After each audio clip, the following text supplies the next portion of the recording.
Hi, in this video we're going to detect collisions between the plate and the sprite. So we're going to create a new method here in the update, test for collisions. Open close paren, semicolon, doesn't exist, so generate method stub, yes. We're going to cut it, again, to keep our loop methods together. Paste it down at the bottom here, scroll up. Get rid of this line. We're going to create a couple of structures called rectangles. One for the plate, so we're going to call it plate rect. And that equals new rectangle. And open paren. And open paren int. We're going to talk about this for a second.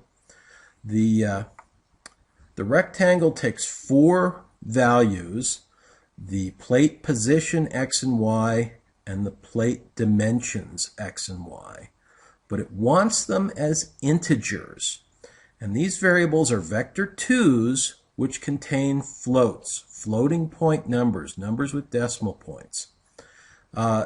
When you take a number with a decimal point, you can stuff it into an integer, but it loses detail, loses those decimal places.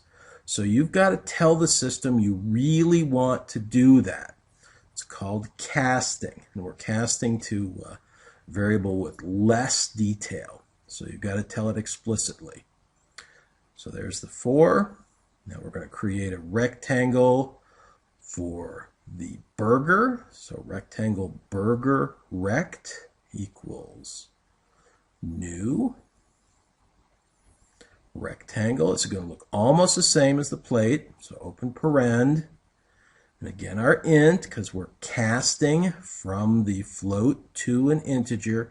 Realize if you're going from an integer to a float, you're not going to lose any detail, so the system's okay with doing that. You don't have to use this special little notation here because nothing's being lost, so it says, hey, fine, that's fine by me, not hurting anything, so go right ahead.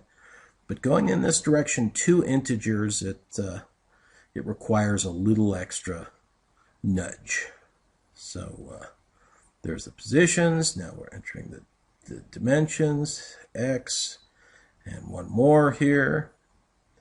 Int sprite burger dims.y. That's it. So we can close this one up and semicolon. And now we've got the 2. Get a little more room here. Now we can intersect them. So if plate rect, and here's the important part right here, dot intersects, open paren, burger rect. So that means that the 2 rectangles are at least slightly overlapping. So what are we going to do?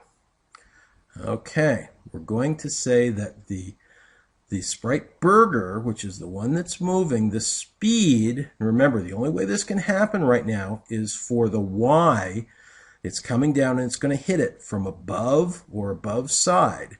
So we're going to set this equal to -1, which is going to push it back up, times math.abs for absolute value, sprite burger speed y. A little more elaborate than we have to be, but just to show that math.absolute value. So there's that, and now we'll save it, and let's start debug. No errors, hopefully. Yep, comes up. Plate's still moving. Hopefully burger's still bouncing off the walls. There we go. And we'll move the plate into position, and bump. There we go. No sound effects. I'm adding those. And still bouncing off the other walls. Probably didn't hurt those. Now let's move this aside, and still bounces off the bottom. You might want to change that. It's closed now, but we'll think about doing that soon.